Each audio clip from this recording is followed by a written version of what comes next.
Europe 1, Le grand direct de la santé. Jean-Marc Morandini.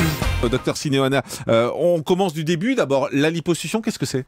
Alors, la liposuction consiste, avec une canule reliée à un aspirateur, à retirer les graisses lorsqu'elles sont localisées.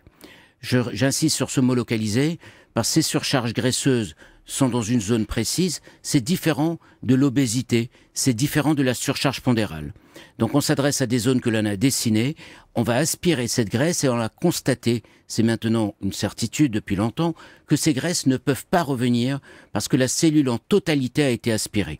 Donc le mot lipo... C'est-à-dire, attendez, pour être bien clair pour nos auditeurs, c'est-à-dire quand vous faites aspirer par exemple de la graisse sur le ventre, votre ventre ne grossira plus. Si vous regrossez pour des raisons X, il y aura très peu de graisse qui pourra se placer sur le ventre parce qu'on a diminué le nombre par milliard de cellules graisseuses à cet endroit. Donc tout d'abord, lipoaspiration et liposuction, c'est la même chose, parce que cette question revient souvent. Et qu'est-ce que la liposculpture? Eh bien, comme cette technique a beaucoup progressé et qu'on travaille maintenant avec des canules de plus en plus fines, on a parlé de véritable liposculpture, parce qu'on arrive avec ces canules à très bien sculpter, comme un sculpteur, en faisant à l'intérieur des travées régulières, tout ce qu'il faut pour que la peau se rétracte et qu'il n'y ait pas de disgrâce qui apparaisse sur la peau après l'opération. Donc ces trois mots veulent dire la même chose et actuellement tous les chirurgiens qui utilisent cette technique le font avec des petites canules dans des zones localisées. Il faut pour cela, et c'est très important, que la peau soit de bonne qualité. Sur un ventre par exemple d'une femme qui aurait eu plusieurs grossesses, des vergetures, on ne peut pas aspirer, la peau va faire des ondulations, des vagues. Donc à ce moment-là il faudra retirer de la peau et faire ce que l'on appelle une abdominoplastie. C'est-à-dire qu'on enlève la graisse et ensuite on coupe la peau qui dépasse, qui pend. C'est comme quand on vide un sac, finalement, voilà, c'est un peu flasque, et on coupe ça. Exactement. C'est une plastie abdominale. Ce sont les cas où la peau est de mauvaise qualité. Un autre cas aussi qui nous gêne, c'est lorsque les patientes, après une obésité, ont eu un bypass par exemple, ont perdu 40-50 kilos, eh bien il n'est pas possible, la peau a perdu son élasticité, il n'est pas possible de faire que de la lipoaspiration. On va être obligé de compléter par de la plastie. Mais ce qui est magique dans cette intervention de lipoaspiration, lorsque l'indication est bien posée, que la peau est élastique, avec un chirurgien entraîné, un véritable sculpteur, à ce moment-là, les résultats sont très bons et définitifs sur toutes ces zones graisseuses. Alors, quelles sont les zones où on peut pratiquer la lipoaspiration? Alors, je commence de haut en bas. D'abord, le double menton. Lorsqu'on a de la graisse au niveau du double menton, ça marche. Autrement dit, dans le visage, lorsqu'un visage est très gras au niveau des joues ou au niveau du double menton, on peut le faire. Mais on vous fait un trou où pour entrer la canule? Sous le menton. Sous le menton. Ça se voit pas? Ça se voit pas ou derrière l'oreille. Attendez, derrière l'oreille pour le menton? Oui, parce que les canules font que 10, 15, 20 cm. Ah oui, on voit en tout. Oui. Waouh. Les trous de la canule sont au bout et on peut travailler avec une canule à 20 cm de distance. D'accord.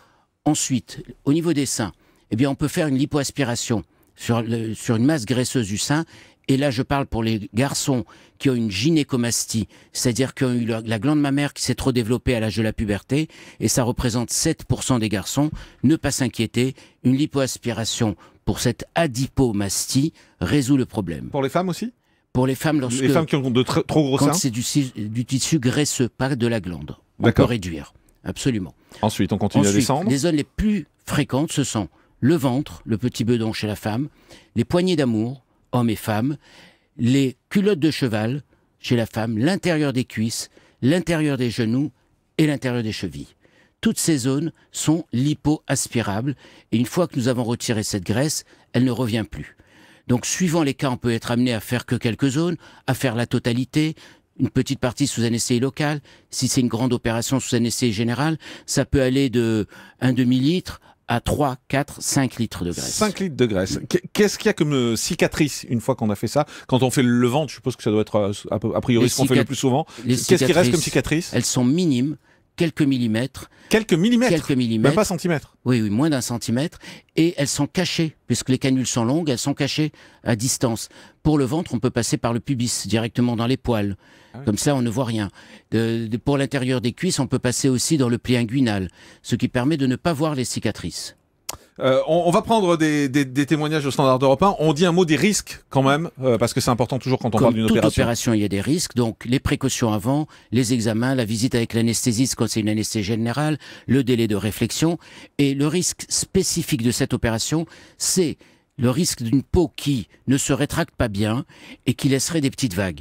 Donc une bonne évaluation de l'élasticité de la peau par le chirurgien permet de rendre rarissime ces risques. Et il n'y a pas de risque, d'autres risques en fait. Il n'y a pas de risque de contusion, je sais pas quoi. Non, si on fait des très grosses aspirations, on peut faire une phlébite. Ça peut arriver, mais maintenant on met des bas à varices, des bas de contention, un Penti pour limiter tous ces risques. Et juste un mot avant qu'Isabelle Quenin vous pose une question. C'est à quel âge qu'on peut le faire? L'âge idéal pour faire ça, c'est quoi? Alors, l'âge idéal, c'est à partir de 18 ans, quand c'est bien installé, qu'on voit une belle culotte. À partir de 18 ans? Une belle culotte de cheval, on peut le faire. Sinon, souvent ça apparaît après, et on le fait lorsque ça apparaît. Et on peut aller facilement jusqu'à 50 ans, voire plus si la peau est de bonne qualité. Europe 1, le grand direct de la santé. Jean-Marc Morandini.